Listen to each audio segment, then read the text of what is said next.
Hey guys, and welcome back to Sorcery.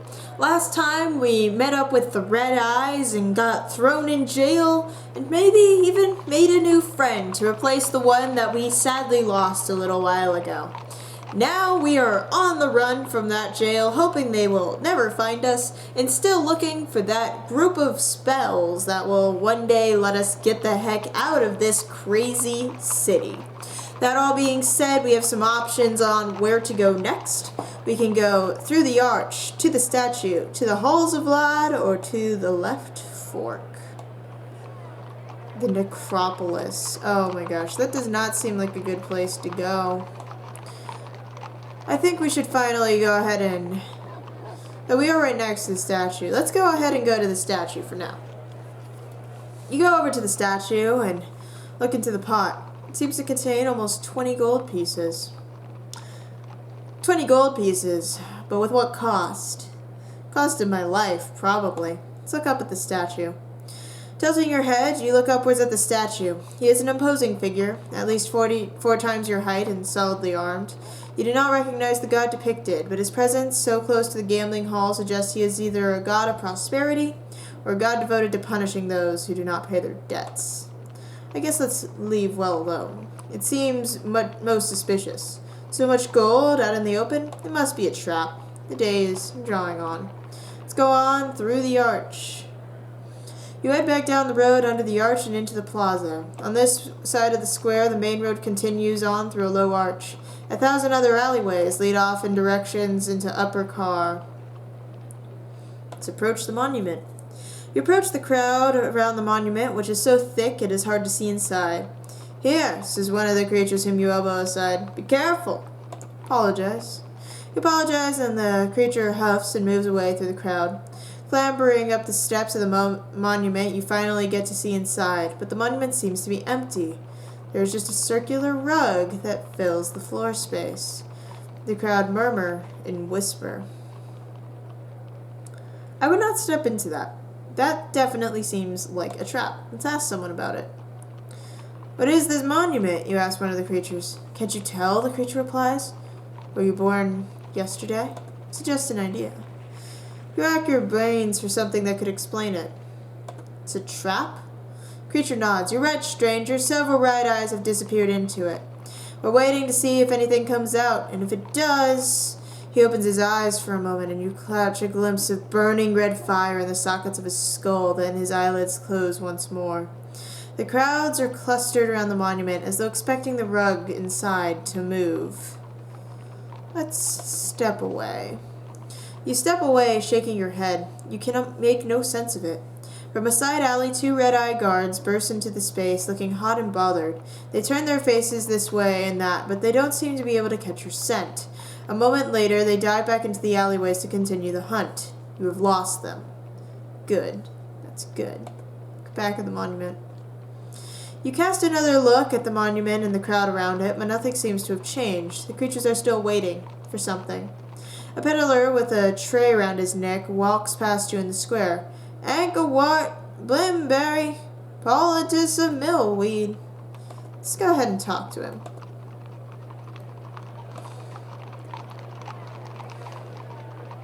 You stop the herbalist. "Good day," he greets you. "Can I interest you in a poultice, salve?" "I need advice," you reply, "not a poultice." The herbalist shrugs weakly. "I only have poultices, salves, and ointments." "Do you know the spell lines for the gate?" The herbalist blinks twice. "I am no magician, but I am good with herbs. For example," he digs around on his tray, "a mustic ointment, made from pure mustic. What does it do?" "Mustic is a powerful hypnotic," he replies. "Can make you believe almost anything." "Let's not smell that." You lean away, careful not to inhale from the salve. He smiles and takes a deep breath himself, sighing happily. "How much does it cost?" you ask, suspicious. "A pot of this size?" He holds up a container no larger than your thumb. "For gold pieces. It's very valuable."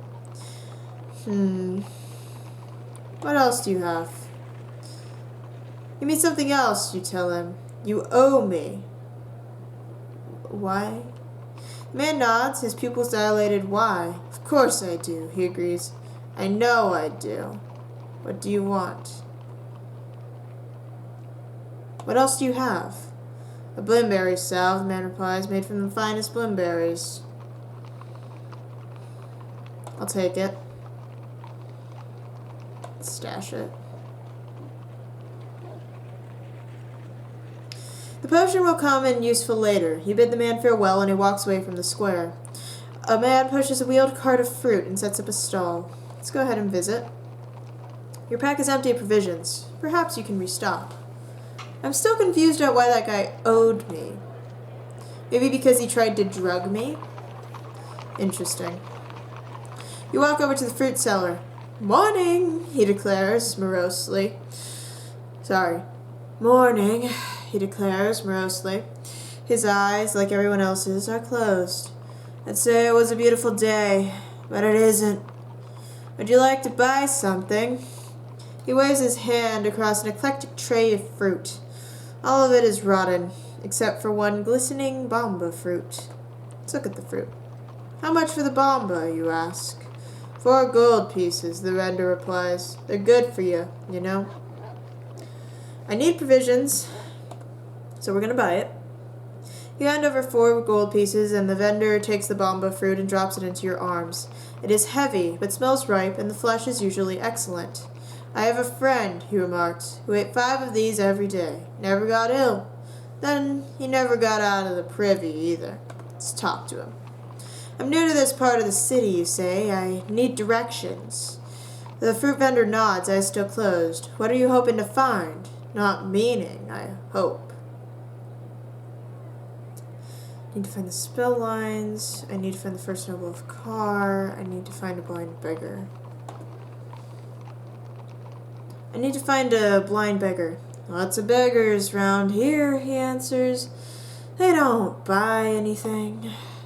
Whereabouts? That way, in the ruins. The vendor points to an alleyway that leads left off the main square. He pauses to rearrange the fruit, accidentally sticking his thumb through a moldy plum as he does so. Where do you get your fruit? From another fruit seller, he answers sadly. That's why it's all rotten. I need to find the first noble of Khare. The fruit vendor laughs bitterly. Are you serious? Who'd want to find him? He has something I need. The vendor shakes his head. If he arrested your wife, then I'm sorry. And he draws his finger slowly across his throat.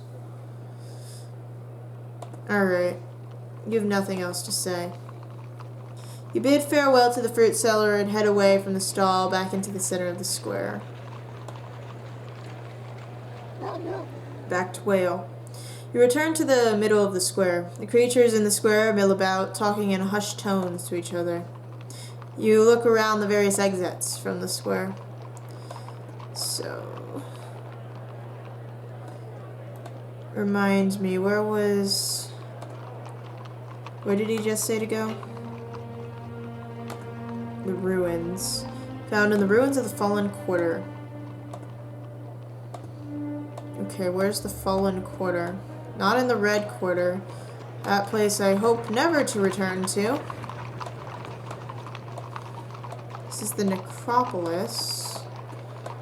Gardens. Fallen Quarter, down here. Okay. Let's go ahead and go down an alley. That seems like a good idea in a place full of thieves. You choose a random alleyway on the right-hand side of the square and slip into the shadow between the tall buildings.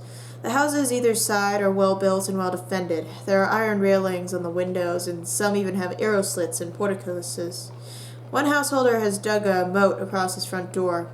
Outside one building, a tall man stands with a grappling hook. Let's watch him. You hang back and watch as he swings his grappling hook twice, aiming for one of the windows on the floor above. The hook misses and then clatters to the street below, and the man curses before gathering up the rope for another try. Let's ignore him. I don't want to be like, hey, how's that robbery going? It's going pretty badly, huh? Because you suck at throwing that thing. And him just being like, I'm a murder you now. I don't need that in my life. The street is falling into disrepair around you. Something has blighted this region of the city. Even the trees in the gardens behind the mansions have turned black where they stand. The only greenery is the moss on the stone walls. There are no rats scurrying underfoot, and only spiders roost in the rooftops. You pass a particularly grand house, its doors locked with a heavy chain. There is a metal S bolted beneath one gable. Perhaps it is an owner's mark, perhaps it is there to stop the wolf howling out on the street. There is a ringing noise from down the alley. A hooded creature with a bell around his neck is approaching in shuffling steps. Let's look at the creature. A long black robe conceals what manner of creature it is, but it walks slowly as though in great pain. Around its neck is a bell, ringing in every step. Greet it.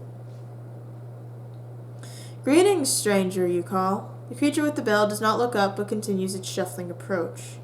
Now that the creature is close, you can hear its sighing, painful breath. Open the door to the house. The door to the house is locked with a heavy padlock chain. You try to pry it open with the tip of your sword, but achieve nothing. As the hooded creature passes, you can smell the terrible stench of death you encountered in the village of Uristantia in the hills. You step back, not wanting to brush the cloth as the creature passes. What was that healing spell? I remember there's a healing spell. Actually, it might be faster to check my... Hold on. Hold on, man. Don't leave me yet. Healing, healing, healing, healing, healing, healing. Okay, good. So the ones that are yellow, I guess I can use right now. Don't need that. Dim, fall, Madge, does, doc, how. Oh, was it doc? Doc. Let's use doc. Okay. There we go. And let's use doc. With my stolen bloomberry potion that I'm still not sure why we got so easily. What did he owe us? I'm so confused. There we go. Let's do this. You cast the spell over your potion, creating a strong healing medicine. The effect will last as long as the magic does, but when the magic fades, the potion will evaporate away as if it had not been used. The creature with the bell around its neck passes you without looking up and shuffles away.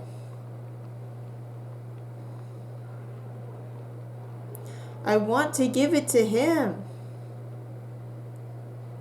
I want to give it to him.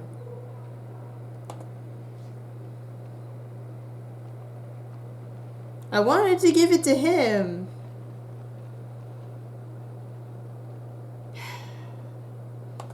Fine.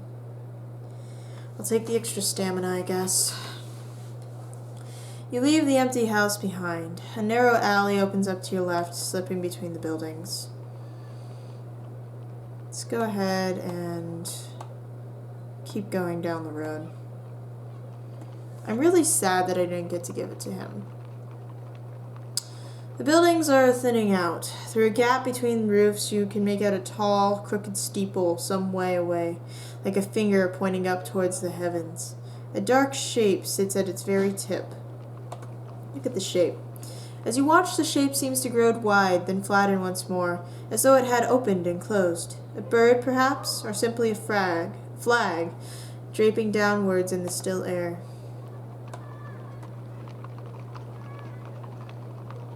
You emerge from the alley into a wide area of wasteland. Once, this was a busy city district, but now it looks as though a hurricane has leveled it. Nothing stands higher than head height. A few cases lead to nowhere, and in some places a door still stands.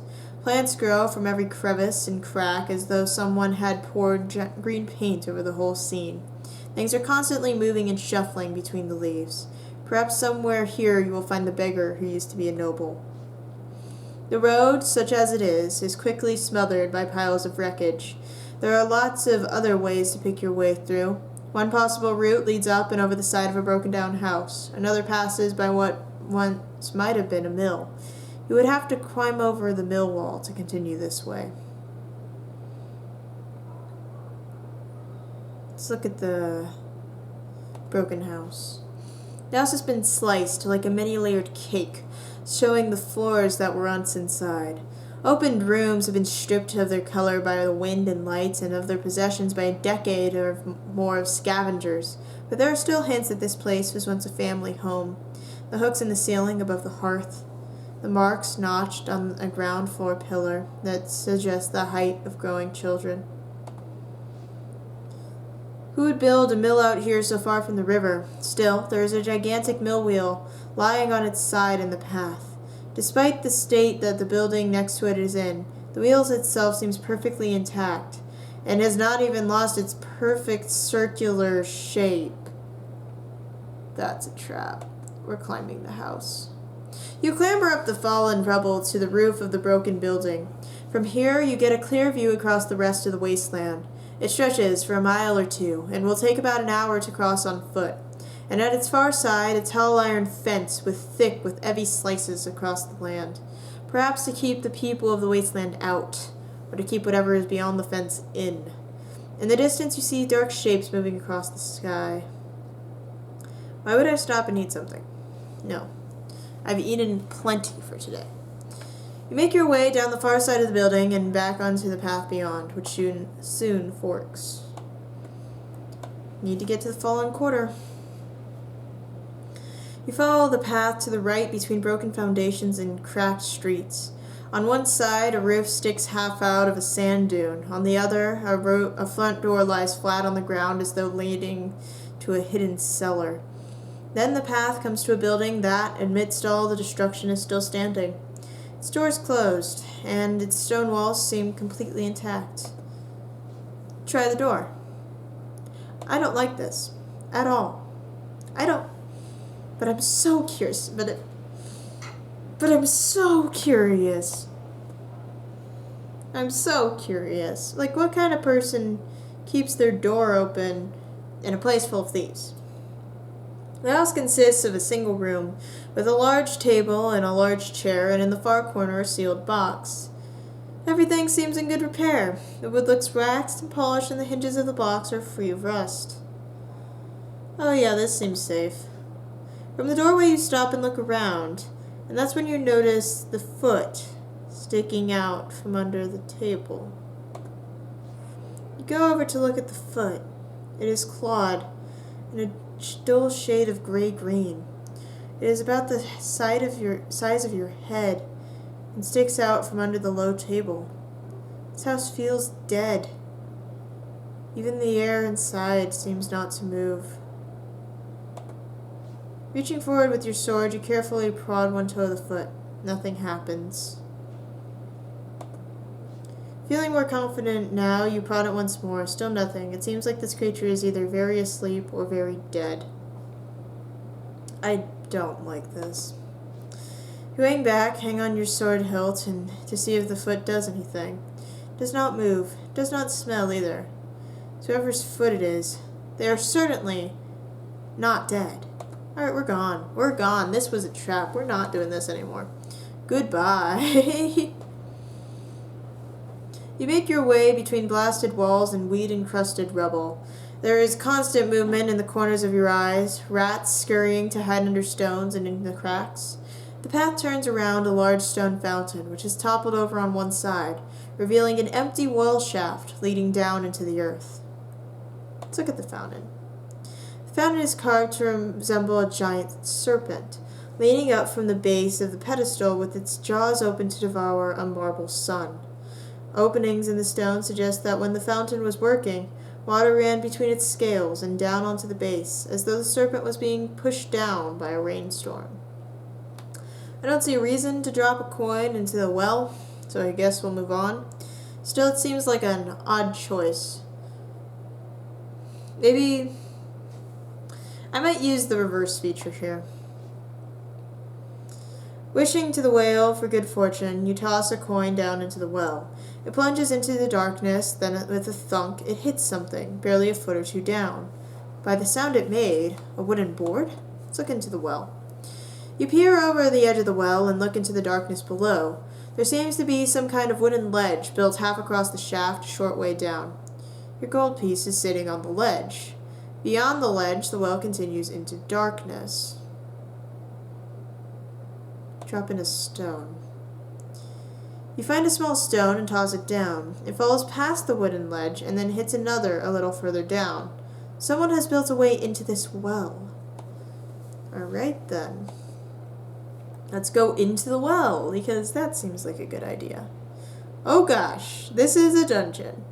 You land on a wooden platform built half across the width of the well. Your gold piece lies by your feet. Let's take the coin. You pocket the coin. Perhaps it has brought you luck, enabling you to find this place. Or perhaps not. Distant noises echo up the well shaft. Let's look down the well. Peer over the edge of the platform, but the rest of the well disappears into darkness. Alright, well this seems like a good time to flatter down if I can, and if I can remember what the name of that spell is. This is such a great idea. You cast the spell, turning your body weight to that of a feather. Alright, let's step over the edge and gently flat down to the ledge a level below. In the well. We are in the well. Did we just get... No, wait. I can't tell if we just got hurt. I think we just got hurt.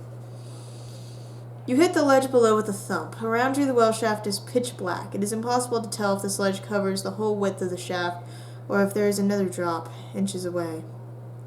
Let's feel the walls. Moving carefully, not wanting to lose your footing on the ledge, you feel across the stone. The walls are cool, solid, and damp. But then you find the edge of a brick. Above it, another, below the same. Stones in the wall of this well have been removed. A tunnel mouth has been created. Alright.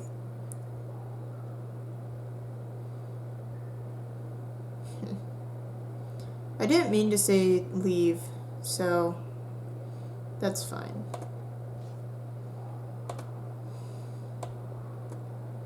There's got to be something in here. The walls of this narrow tunnel are hewn rock. You can feel the harsh grooves of pickaxes and shovels as you trace your fingers over the surface. The work of dwarves, perhaps? Or maybe these tunnels are older than Khare itself. The way slopes gently downwards into pitch darkness. You inch your ways forward. Let's go forwards. Stride forwards. This tunnel may be long, and if you are going to see where it leads, you should make progress.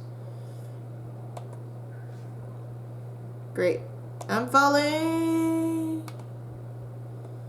Oh boy, this is a place and a half. Hey, not even sure where I'm trying to get to.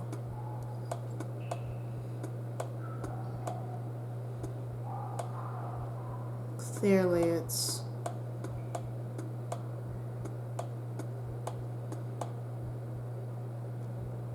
gotta be a way out though.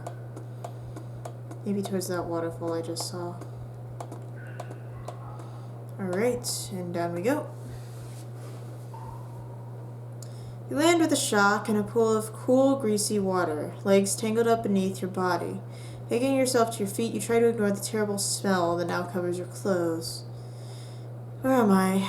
You stand in a cavernous sewer tunnel, filled knee-deep with slow-flowing, stench-filled water. It is pitch black. You could be standing on a mountaintop or inside a coffin. Except that is for a single speck of light somewhere in the far distance. Tunnels disappear off into the darkness. Let's go towards the light. You make your way up the tunnel towards the distant light. It is slow progress as you creep through the dark, keen not to trip over into the muck. The distant light grows closer, whatever it is. It is moving quicker than you. Ice-cold water drips from the ceiling and runs down your neck. Cup your hands to your mouth and bellow, "Who goes there?" The marching feet stop instantly. There is a pause. I don't want to say show yourselves or I'm armed. I want to just say nothing and wait. You wait boldly. The pause continues, then suddenly the walls are filled with a blood-curdling cry, like molten iron filling a crucible. The feet begin to pound forward, approaching at speed. Stand my ground. You stand your ground and wait. The distant light comes closer and closer still, and soon you can see the bobbing heads of a score of goblins, their cleavers, sword, daggers, and teeth flashing in reflected torchlight. I think I'm gonna die here now. You wait, and within a few moments the tunnel is filled with goblins. They are not one or two, but a whole army, led by a tall, stocky elder goblin, enchanting a weird guttural song. They pause a short distance away from you, and their leader steps forward. You should not be here, the goblin declares. This is the domain of the Mad King, and all of us. Actually, hold on. It is better to just go through the spell book.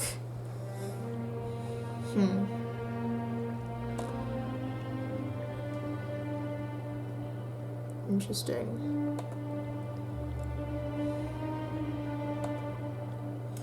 Fall, dim. Fog would not help.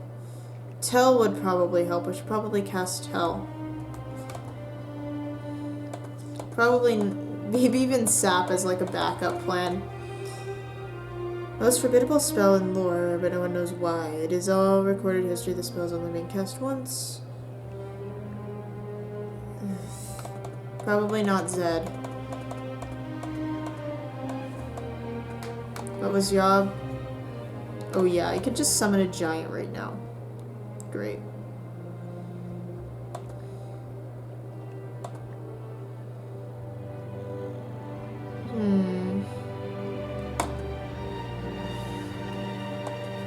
I definitely have ways to deal with them. So I'm just gonna go ahead and...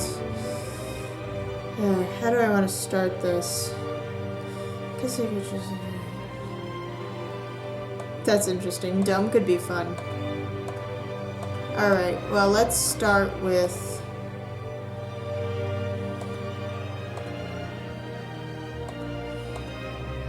Tell. Alright, we're gonna start with Tell.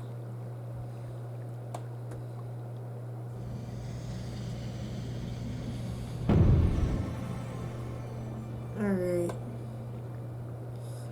They lied. You cannot cast Tell here. I don't think, anyway. No, you can't. They lied to me. The lie was had. Oh boy. Oh.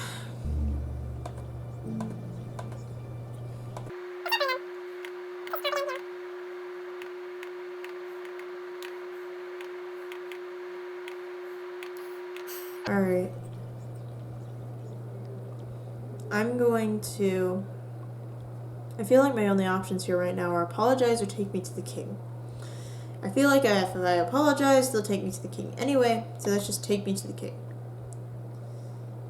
Great. Take me to the king, you demand. The goblin laughs. Certainly, we will drag your corpse to his feet. He gestures behind him, and one of his warriors steps up, grinning and drawing a long, hooked blade. Now, let's see if we can do that depression one. Ah, oh, come on. Whenever I want to do something, that's when they don't let me do it.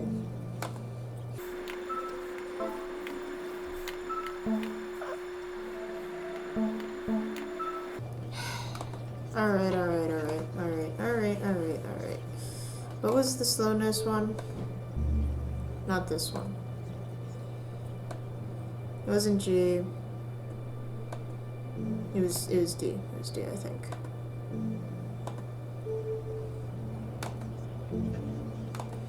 So there's Dawes and Dud. Let's do Dawes. Let's cause him to move slowly. You cast your spell at the approaching goblin, and its movements begin to slow down until it is creeping through the water towards you. You rush forward and skewer it with ease. The goblin leader laughs. He gestures another of his minions to face you. This is going to be a common thing, isn't it? Alright, I'm done.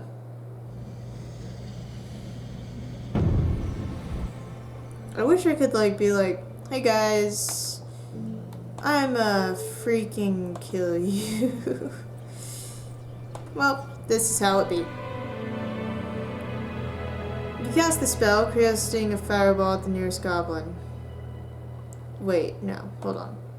Let's go back one. I wanted to kill them all. Okay. So then we called out, and then we said nothing, and then we stood our ground, then we went ahead and said, take me to the king. They said, dead, and then I said,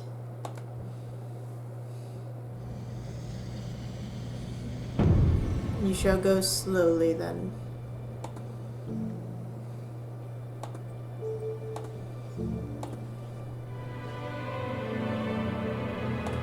Alright, let's just try fighting him one-on-one. Oh my gosh. This is, interesting. So, starting out with the defensive move. Flexes its sword, so I'm gonna guess that that's gonna be its tell for attacking. Okay, so flexing the sword is attacking. Okay. And then now we've got nothing. So we're gonna defend.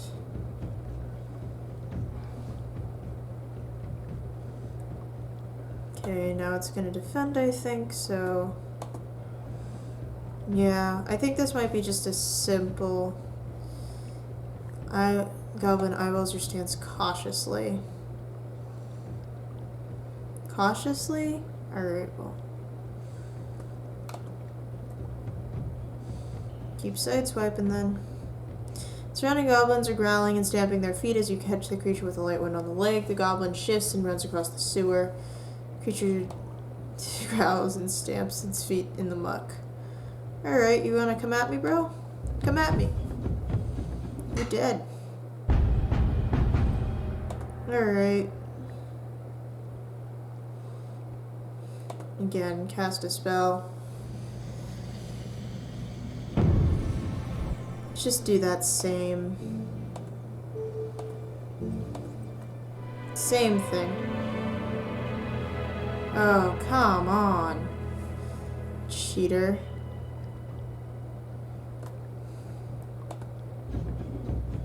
They're always going to start out defending, aren't they? And then that's his attack, and unfortunately I can't overpower him at the moment.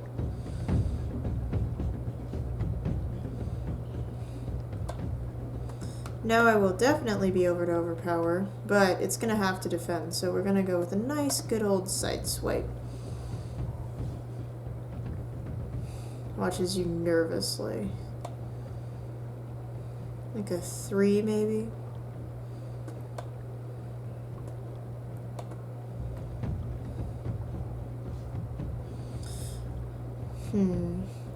Oh. Creature tracks you. Goblin moves and tracks me. Are you still being defensive, or are you going to attack now? I feel like you're going to attack. No, we both defended. Oh. Eyes me nervously.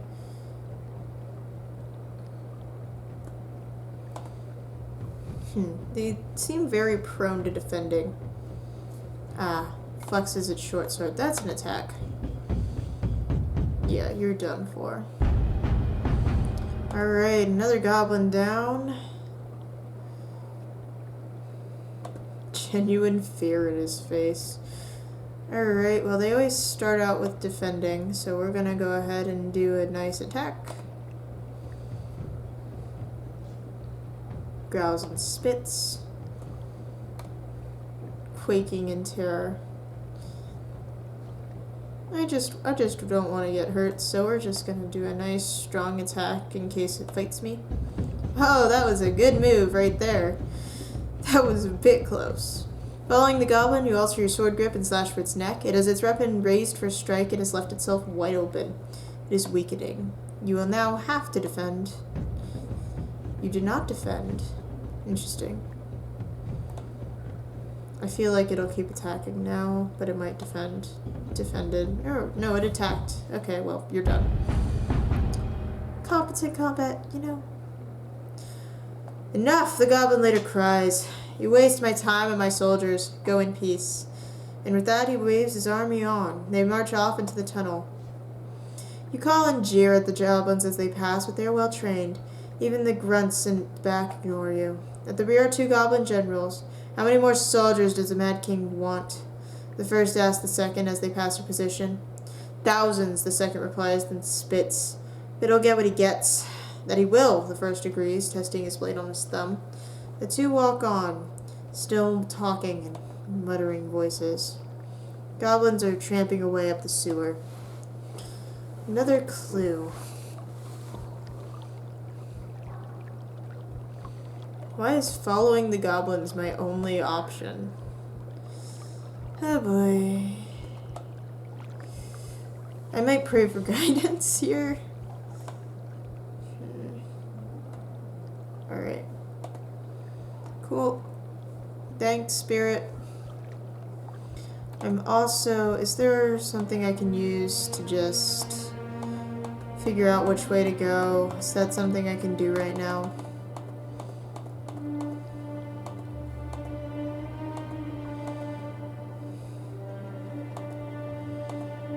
How?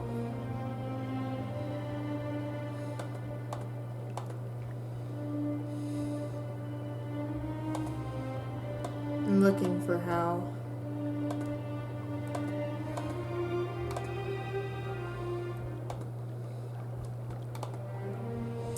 Well, I guess I've got no choice but to follow the goblins. You trail along behind the goblins like a shadow. The Backlands tribes are ready, the first goblin general hisses. The second goblin makes a chittering noise, something close to a laugh. Ready to run through the city like a river of molten steel at a word from the king. Few words, the goblin replies, but I have learnt a few myself. Here, one hisses, suddenly stopping and cocking an ear. What was that? It's freeze. You freeze. The goblins keep walking, away of earshot, not stopping. They do not look around, but continue talking in low voices. You hurry to catch up with the goblins. The tunnel turns a corner. Something glints from the side of the sewer. Let's look at it. Vial of potion. Stash it. Great. You're back in earshot of the goblins. You know one of the lines? One goblin is quizzing the other. The goblin spits in agreement. I overheard the Mad King whisper it to himself. His voice drops for a moment, and you only hear the second half of what he says. And Forga's pride. Just then you see more lights ahead. It seems the sewer is opening up to a wider space.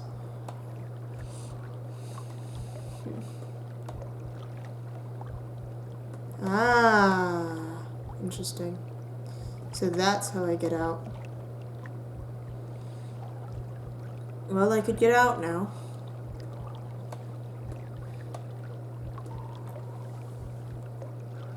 Peering through, you see a huge chamber, like an underground cathedral. Water pours in through narrow channels and openings high in the walls, and several wooden ladders disappear upwards. But your eyes are taken by the center of the room. It is filled with goblins, like a ship's hold is filled with rats. They swarm around one another, clashing swords and baring teeth. In the middle of them all, on an improvised throne, sits a man, hunched low. He wears a metal circlet on his head. Do I feel like dealing with this guy, or should I just leave? Slip inside. I will be noticed. You slip into the hall. It is warm with the fetid breath of 1,000 creatures who drink and laugh and clash swords down in the muck. On his throne, their king seems to be sleeping, or else they have killed him by accident. He is a man, not a goblin. How does he control this rabble? Let's look at the man. The man is thin, as if he has not eaten for months, and pale, as if he has been in the dark just as long. His hair is long and gray, and he slumps over the side of the throne, as though desperately ill. His clothes are long soiled robes that perhaps were once quite fine. On his head he wears a gray circlet of a dull silver metal you cannot quite place. The king coughs suddenly. The effect is bizarre. At the noise, every goblin in the great chamber freezes and looks up. Let's look at the circlet. You shift your position in the darkness to try and get a better view of the king's strange circlet. You cannot place the material. It does not seem to be iron or the steel of a blade, but it is not precious either. Yet the king treats it gingerly, as though it was made of glass. The king cushions on the arm of his chair, attempting to stand, then shivers and falls down. "Silence," he whispers. Chamber is suddenly quiet. Make a move. I want to talk to the king. Sticking to the shadows, you begin to creep around the perimeter of the hall, aiming for one of the long ladders that disappear up into darkness. You get about halfway before the goblins nearby turn, pushing at each other, and you are forced to freeze. The king fingers the circlet on his head, as if scared it will slip. "My creatures," he whispers. "Time is almost upon us. As the night draws in, we will rise up and open the gates. We will rub this filthy city clean." He is broken off into a fit of coughing. Let's go ahead and wait and listen. You wait, transfixed by the strange scene.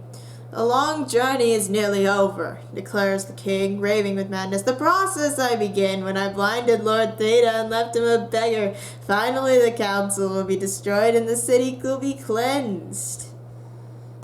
You keep waiting, wanting to see what comes next. The goblin close by your elbow murmurs, "How much longer do we have to listen to this?" His companion silences him with a talon to the arm. You stay hidden and wait. The king finally gets to his feet and raises a wizened arm into the air. "I will open the gates for you tonight," he cries, "and I will make the city pure." The goblin in front of you grinds his teeth. "One more day of this nonsense," he grumbles. "Then we'll see." The king raises a chair, and the goblins as one cheer back, throwing their swords up in the air. 1,000 blades flash, and the confusion when they land is extreme. Every goblin cowering for cover, and then squabbling to retrieve their blade. Let's go ahead and make a move. They do not seem to be for this king. You creep further around the edge of the hall. The king calls for silence, but the goblins do not hear him. They are still a mess with their swords. Let's go ahead and make another move.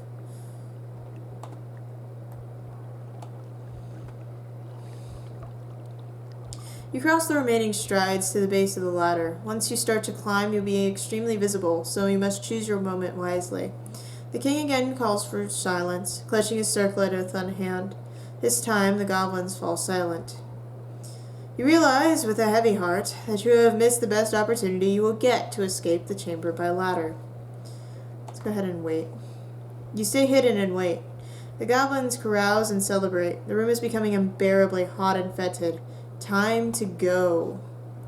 Alright, let's go. Oh, I guess I can't go up the ladder anymore. Great. Fine. Whatever. It's cool. Great.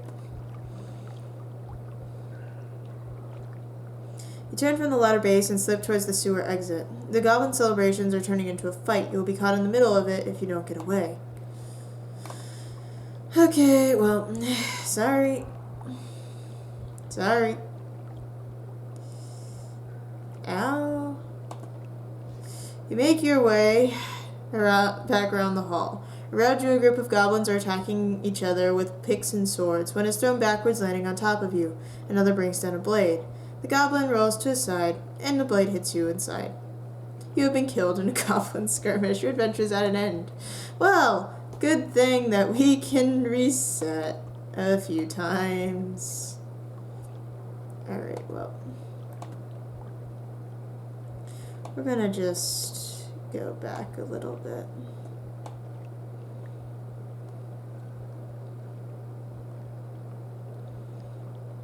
Alright.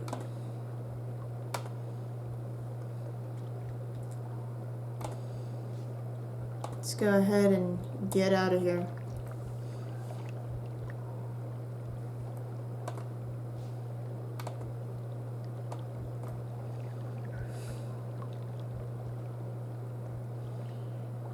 Let's go ahead and wait. Okay, now let's go. Up the ladder and out of here. Taking advantage of the confusion, you scurry quickly up the ladder. For a few rungs, you are out in the open, and must look like a strange, oversized rat climbing the rigging of this underground cell. But you climb fast and quietly, and are quickly lost into the shadows overhead once more. You climb the ladder into a narrow stone chimney, which climbs at an angle. After a while, the ladder gives out, and there is nothing but stone above you, and, in the distance, a circle of light. Anything that can help me climb my way out of here? I don't think fire would be a good idea. I don't think a force field would be a necessary thing. Gum. Create glue. Well, I don't have a vial of glue, which is a problem, apparently. Let's go ahead and do that. You cast the spell, making your body featherweight. You then paw your way up the stone chimney, pushing off the walls with your hands and feet as if you were dancing up towards the light. You emerge in a grateful heap to the fresh air of the outside world. Here we are again. Whoa, how did we get all the way over here? Oh my gosh. You have emerged from a well house in the clearing in the shadow of the city wall. Looking around, you realize how far you've come. On the other side of this clearing is the north gate itself. The ground before it is wide and clear, and lit by blazing torches set into brackets either side of this enormous sealed doors. Should there be archers hiding in the shadows, they would have clear sight on you. You don't know any of the spell lines, of course, but perhaps the gate will open to a dop spell after all. I doubt that. I doubt that very highly. You wait in the shadows and watch. If the guards are patrolling, you should be able to learn their patterns, but strangely there seems to be no guards here at all. Perhaps because the gate is locked, no one bothers to guard it anymore.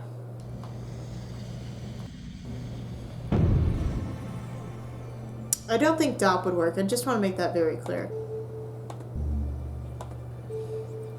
But this will make it clearer. You cast the spell, spreading your thoughts around the perimeter of the area, searching for danger. The shadows to the left seem to be safe, and to the right. The door itself holds no danger, though beyond it there is plenty. All in all, everything seems safe. In fact, the only sense of danger here is the well, and you know perfectly well what lies down there. There's nothing else for it. Somewhat reassured by your spell, you step out to the shadows and approach the gate. Time to see how good your lockpicking skills really are. You reach the other side of the clearing unscathed and stand below the enormous doors. You knock firmly on the door. When there is no response, you call out, "I am here to open the gate." There is no response. You begin to wonder if you've been tricked, if there is no gate here at all, if this is simply illusion painted across a stone wall.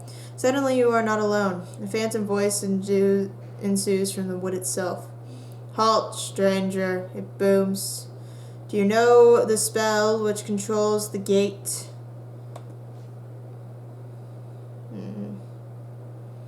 "I do," you reply. "Perhaps you can bluff your way through without knowing any of the lines." "I'm about to die. Open sesame." Let's look around. "Open sesame," you cry. You stand back to see what effect your lines have had. The voice has gone silent. You look around towards the well. It is crawling with figures, long claws and flashing swords, and hunched bodies scrabbling in the dirt. Goblins! Looks like the army under the city has chosen this moment to attack. Then the voice booms out, "Incorrect. The door is sealed." There's no time for another guess. Let's dash into the shadows. Oh boy. The goblins pour up to the gate. Are they going to try and ram it? But then they stop, and in their midst a small finger is being propelled forward. It is the Mad King. He is surrounded by a guard of nearly 20 goblins.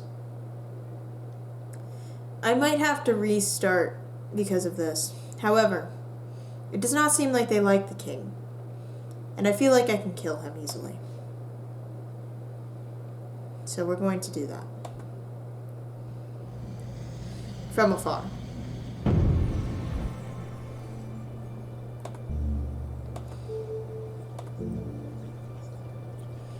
Maybe with the giant. With the giant. I have a giant now that you guys get to deal with. You cast the spell, throwing down the giant's tooth, which erupts into smoke. A moment later, a giant is standing in the middle of the clearing. He grabs fistfuls of goblins and tosses them away over the wall, then grabs the Goblin King in its fist and raises him up into the air. He looks towards you for instruction. Toss him away, crush him, or put him down. Let's go ahead and crush him. Crush him, you declare. And without pause, the giant squeezes his fist. The circle from the king's head clatters to the ground. The goblins roar with anger. The giant roars back, but then fizzles away in a cloud of smoke. It seems their king was the only way to open the gate. They are beginning to try and form a ladder with their own bodies, but the wall is high, and they are clumsy creatures. You hover in the shadows. The goblins have created a stack that reaches the top of the wall. More goblins are pouring in from outside, a whole army of marsh goblins from the backlands. You have stumbled upon an invasion. Khare is ours, screams their leader, and with a clash of swords, the army begins to march down the road into the city. Let them go. There's nothing you can do to prevent them. You know what? Let's try something else.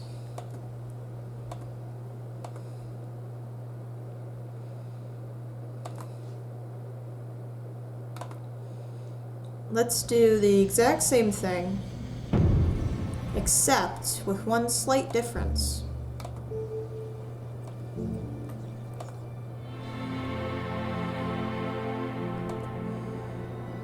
Put him down, you call, and the giant lowers the king back to the ground. It is enough for his goblin guards to react, and they quickly surround him once more and push you back. More goblins charge the giant, clambering up him and working in a large group to cut his head from his shoulders. The king smiles, holding his circlet on his head as if it were the source of some kind of power, and then he hurries to the gate.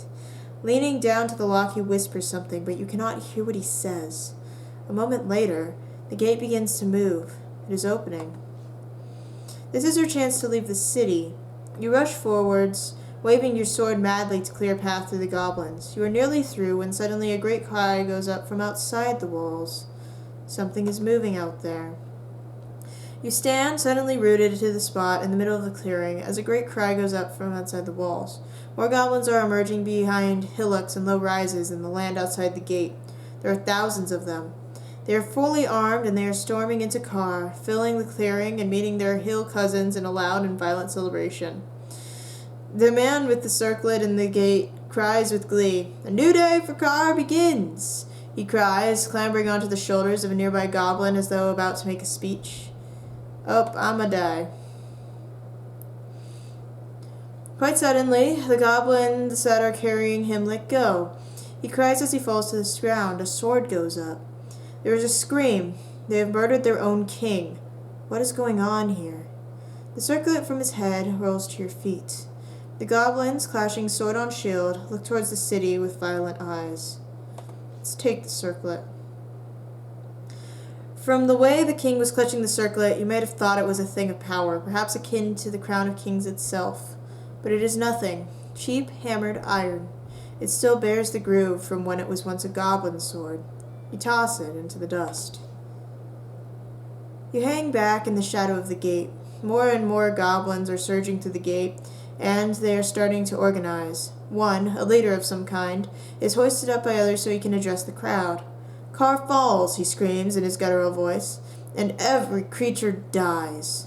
Perhaps when their rampage has begun, you will be able to slip through the gate and continue your mission, so long as you are willing to let Khare burn.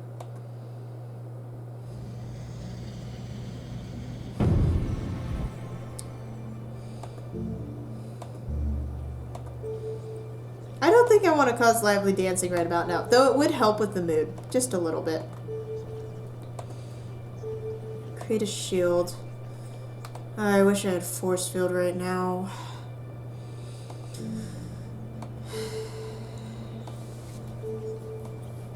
Let's use how to try to get through the gate, but it's gonna burn down the entire city. You cast the spell and a calm voice enters your mind, speaking in soft tones across the din of sword-rattling goblins. The only way forward is back, says the voice. The city must not fall. Khare is ours, screams their leader, and with a crash of swords the army begins to march down the road into the city. Nope, darn it, nope, nope, nope, nope, nope, nope, yep, nope, nope. Great. Now we have to go back through everything.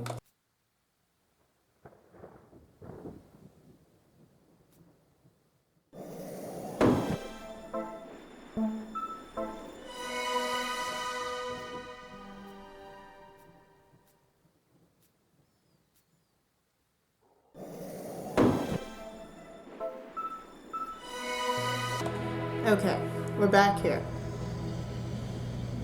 I'm going to try and see if I have any other spell that might be able to help with this situation.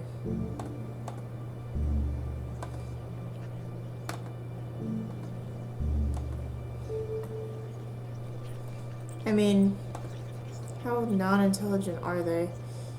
I could zap them, I could blow them up, I could make them very depressed. Let's try causing depression. I don't know. You cast the spell into the goblin army and see one or two creatures stop suddenly, arrested by their thoughts. They sit down in despair. But the rest of the army simply ignores them and marches on. There's nothing you can do to prevent them.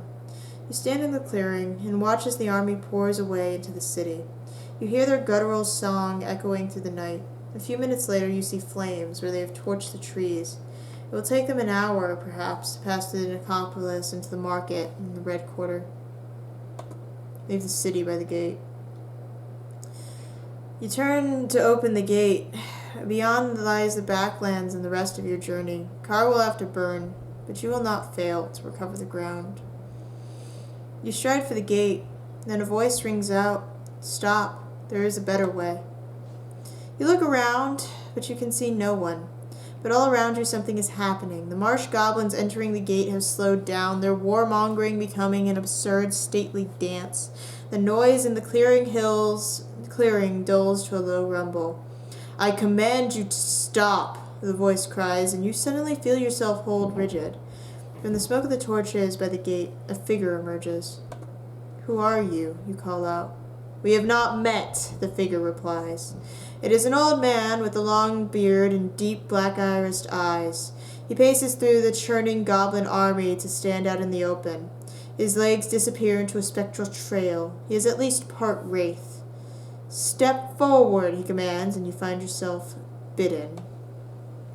Oh boy, I think we got in trouble. "I have aligned 3 stars, the ghostly man declares.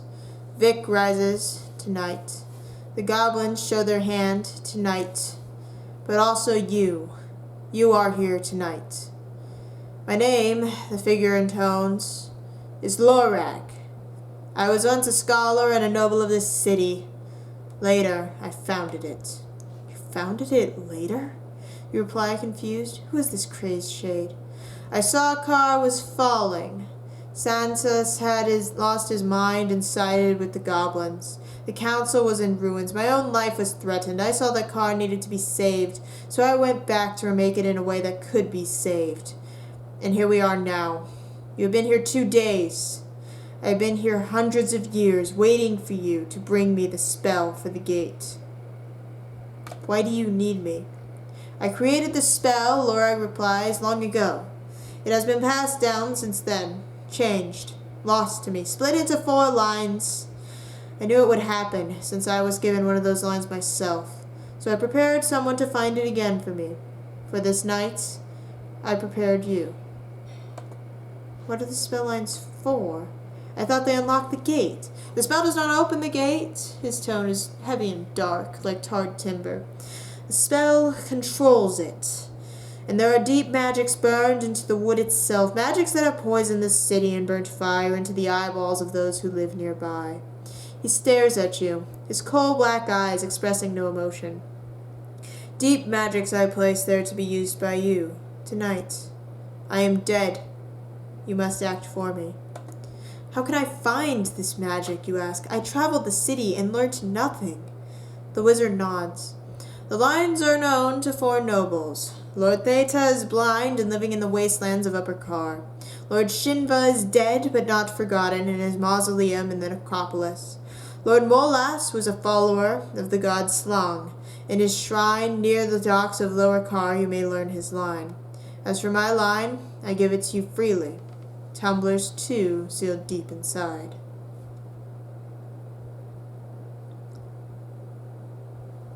I will go back, you tell him. I will try to save your city. Know this, Lorag replies. To go back will weaken you. A body is only meant to hold one's soul. He waits for that information to sink in. If you will allow me, he says, I will bend time itself so that you may return to your city and find the spell for the gate. So, shall you take the adventure, or will you leave Khare to burn? Understand also, he adds darkly, I will curse you in the journey to follow if you do not assist me. You hesitate. Khare is a city of traps, but also of secrets. And there is still more that you might find. Can you afford to let the city port burn? We're going to continue the search. I will help you, you tell him. The wizard nods. I thank you. He raises his arm and begins the spell. The raging goblins stand like statues. You feel yourself lifting from your body, as though you have been snatched away by birdmen. And you lift into the air, you hear Lorag cry one last piece of advice. Find the lines, and find the order of the lines. Khare dwindles beneath you, and you feel your body growing weaker.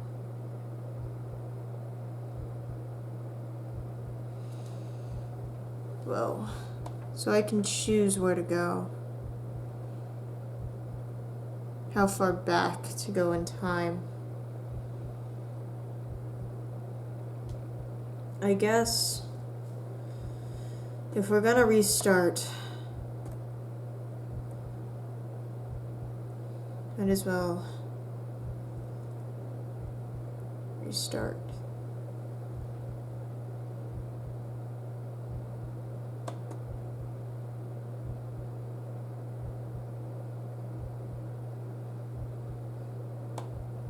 I'm gonna go all the way back to the fields. Maybe get some rations. Whoa. You're being wrenched in directions you did not know existed. The pain is unbearable, and just when you think you will go mad for it, the force tears you apart. You struggle and grab onto your belongings and your very self as you tumble down from the clouds. And then you are awake, your eyes open once more. Your surroundings have changed. You wake quickly from sleep. Your journey must continue. There is no time to lose. Following the track for a few minutes, you reach a junction where the three roads began. There are the outskirts of Khare. Huts huddle like beggars on either side of the tracks. Time to choose your road. You will need to track down the city nobles and get the spell lines in the gate that Flanker told you of. Just at the moment, a cart rolls down the road from the right and careens about the corner to take the main track ahead. This time, however, the crates on it wobble but do not fall, and it disappears up the road, leaving nothing behind. Well, that's... Okay, well, a lot just happened. I think I'm gonna have to end it there, just out of the sheer chaos that just occurred. And I also think I want to explain... My friend was telling me about this game, and they told me that the way I was going at the time, that I would not have enough resources to try and finish the game. That it was better to have Flanker as your assistant and all of this stuff. And so, as I was presented with that choice to go ahead and go back in time, and I was going to lose a stamina anyway, I decided it was just best to go back, do the whole thing again, maybe get Flanker on my side. So, this has been a journey. We met the Mad King. We dealt with that whole thing, and just chaos reigned for such a long time. Next time, we will be speeding through the game. Any text that is the same, I am going to skip over, and we are going to try to do a few things. One, we're going to try to get rations as much as possible. So seeing if things like that boy still work out, things like that. 2, we're going to try to get as much health back as possible, as cheaply as possible. Unfortunately, as cheaply as possible might simply mean that we have to go to that hot spring again or something, but we will see. Maybe I'll have a good meal. I'm not sure yet. And 3, we're going to try and get Flanker to help us in our journey and quest. And 4, we're going to make our way back with all of this stuff in hand, and we are going to try and save this city from this mass goblin incursion. Oh boy, it's been a long journey. It's gotten longer. We have changed our spirit to the whale, which is a creature of wisdom and honor. And just a lot has happened. So if you guys enjoyed this and didn't scream at your screen too much, or maybe even if you did, please go ahead and leave a like. If you want to see where it goes from here, what chaos reigns, go ahead and subscribe. There's a new video every other day. We will get through this game no matter what it takes, no matter how many restarts it takes. We will get through it. And yeah, thank you all for watching. Leave a comment down below on the most surprising part of this episode, because there were a lot of surprising parts. A lot of things happened. And yeah. I hope you guys soar high and enjoy your ride of life. Bye!